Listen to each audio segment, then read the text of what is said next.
For today's punch, we got a lot of pieces. And first, I will start with the zipper. For that, we will take the 2 long strips, and I'll first cut a groove in the backside so that it folds over a little bit more easily. If your leather isn't as firm as this Butero, you don't really need to do this step, but it definitely helps with stiffer leathers. And once that is done, I just fold a little bit on the crease, and then we can get started with gluing it up, and then we continue with the zipper.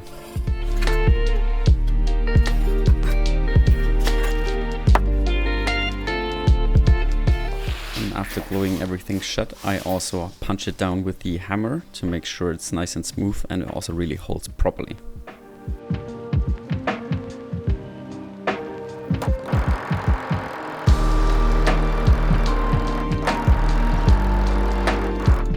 And recently I also switched over to this tape that I'm gonna use for the zippers. So just 6mm wide tape that I'm gonna apply on both sides of our zipper, and then just remove the other side and we can glue the zipper in place on our long leather strips. And once both of them are in place, we can start sewing up the zipper. And while I normally also hand stitch everything for my tutorials, this one is an order for a customer, and so I was sewing this one on my machine, but I will show you any parts that might be a little bit different or tricky when you're hand sewing it. And after we finish the zipper, we're gonna take care of the end caps here. So I'm just gonna bevel and burnish the top side of them, and then we want to attach these on both ends of our zipper. And like with the rest of the zipper, once they're in place, then we can stitch them up as well to make sure everything of our zipper is nice and secured. And now we want to assemble the frame that will connect the zipper part to our main body. And that one consists of 4 pieces that we need to assemble. And I also skive off the edges of our ends a little bit, because then the transition will be smoother. And then we want to glue together all of these pieces so that it forms a large rectangle. And when you have assembled the frame, now you have a few different options on how you can proceed. Personally, I usually always glue everything together and then punch my stitch lines, because first of all, then I only need to punch once and I can be sure that all my stitch lines align properly, which is especially nice for such long stitch lines. And all my seams are glued together nicely, but depending on the build, it can be quite tricky to punch the stitches properly when everything is already glued together. But long story short, so if you want to glue all your seams, then in the next step you will only need to punch the inner stitch line on our rectangle. But if you prefer to assemble the pieces without gluing everything in place, then you want to punch also the rest of the stitch holes here already. Generally though, I recommend you to watch the tutorial until the end before you get started, so you can make sure that you get everything right and with the techniques that work for you. As I said, because I prefer to glue the pieces together before I stitch them, that's exactly what we'll do here with our connector piece and the zipper. And once all of that is in place, then we can sew it. And after sewing, we can start bending out the edges so that the gusset that we just added bends outward at a rough 90-degree angle. And that is what we'll then later use to connect it to the main body. Before we get there, we have some more pockets to take care of. So I will first start with the front flap of our pocket, and for that I will first glue this reinforcement piece on the back side, and then we can stitch this one up as well, and also bevel and burnish all the sides.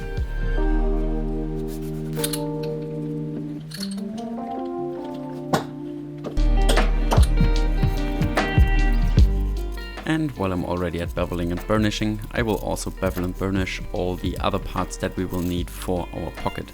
So both the side pieces and also the closure pieces.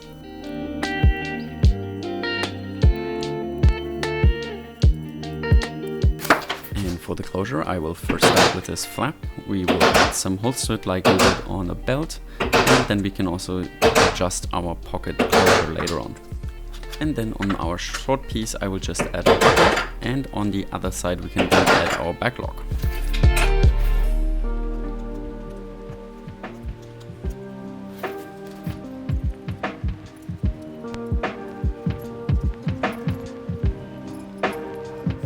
And the ones I have here, you can just screw them on. So what I will just do is just to slide it over, pop in the screws, and then make sure everything sits nice and secure.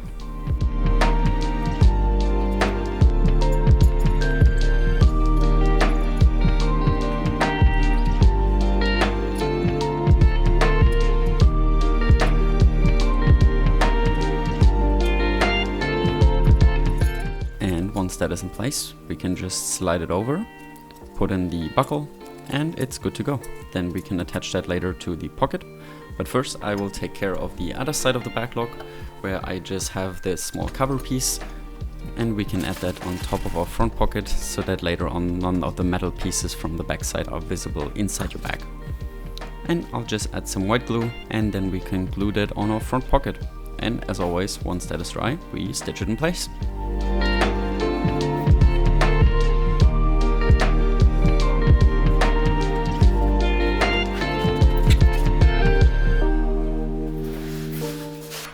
Then we can continue with the side pieces, where I'll also punch the holes on the bottom and also on our front pocket piece, so that we can use some rivets later on to secure the bottom. But until then, first we want to glue and stitch the side pieces. So make sure that you align them on the right side. And then once I stitch them, as always, I will also go over with beveling and burnishing them.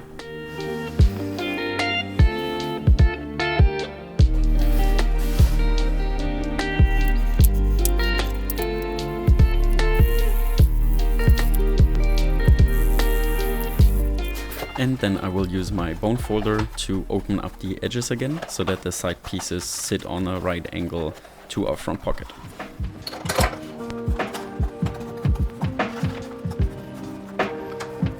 And before we start putting everything together on our front piece, I'll also skive off a little bit of the closure here, and then I will also glue that one to the front flap of our pocket.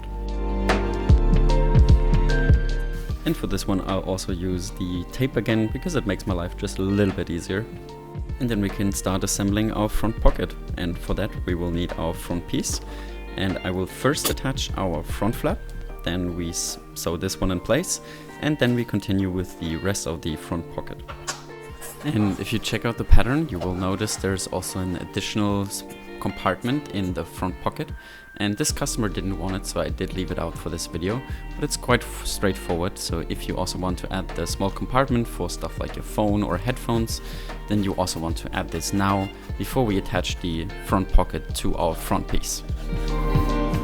So I will now attach the sides of our front pocket, and they will align right next to the front flap and closure. And lastly, then we only need to take care of the bottom.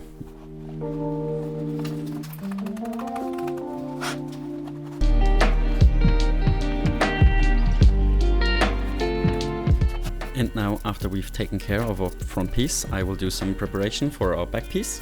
And this will be all the attachments that we will need for our shoulder straps, the handle and so on. And for this version that I'm doing for the customer, they're only using it as a bag, not a backpack. So I left out 2 of the shoulder straps. But if you also want to use this as a backpack, there will be 2 additional straps in the pattern, and you want to attach them on the bottom of the backside, so that when you switch the straps, that you can also attach the ones on the bottom. But for this one we will just need these 4 pieces, and then I will put the D-rings on, glue everything shut, and then we can put them on our backside. So I will put on both the 25mm D-ring pieces and our handle, and then we can stitch everything in place.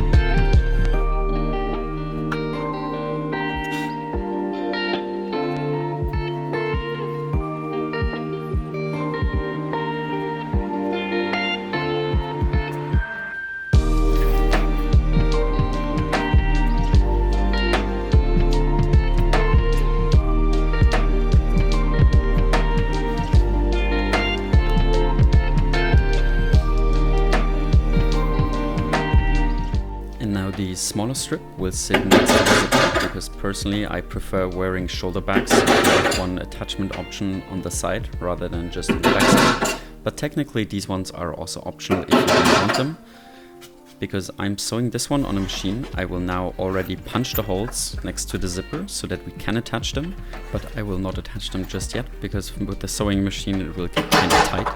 So I will add them all the way at the end, but again here, if you're hand sewing it, you might as well just add them now, because it's easier to reach.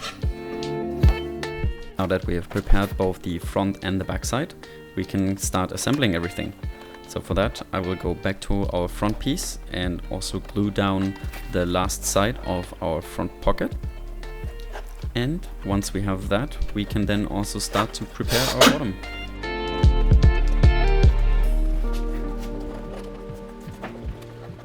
So I will first bevel and burnish the long sides of our bottom piece, and then we can start attaching the bottom first to our front piece and then the back piece as well.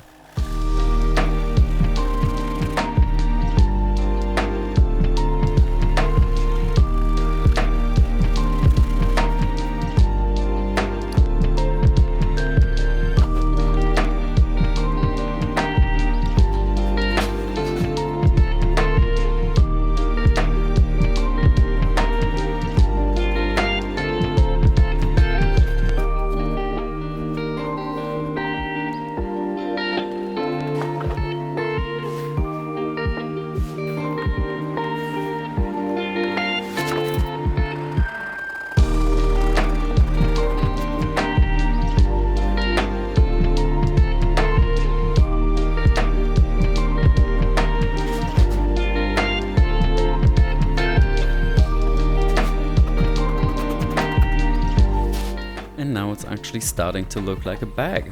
But of course we're still missing our main compartment. And now for the next step, I want to glue our big zipper piece to our main body. And for that I will use a lot of contact cement here.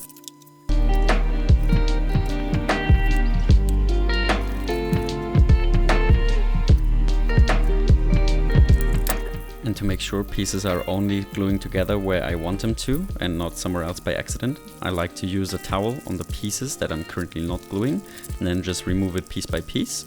And then we can start gluing in the zipper piece, make sure everything is nice and tight, and then we can start stitching our final outline. And then I will go over everything with a bit of sandpaper to make sure all of our edges are nice and prepared. And because after the sanding they can mushroom a little bit and we need to tap down the threads anyway, that's what I'm going to do next.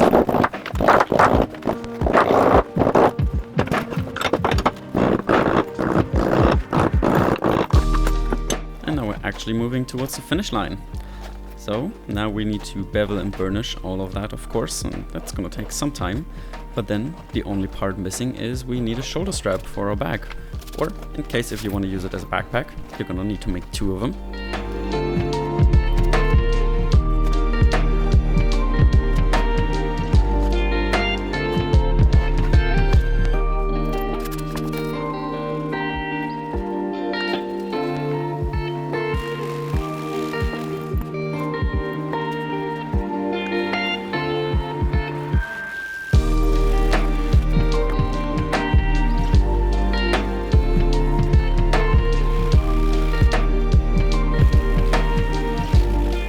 And now I'll also add the last remaining shoulder strap pieces because I didn't add them earlier, so they're not getting in the way of my sewing machine.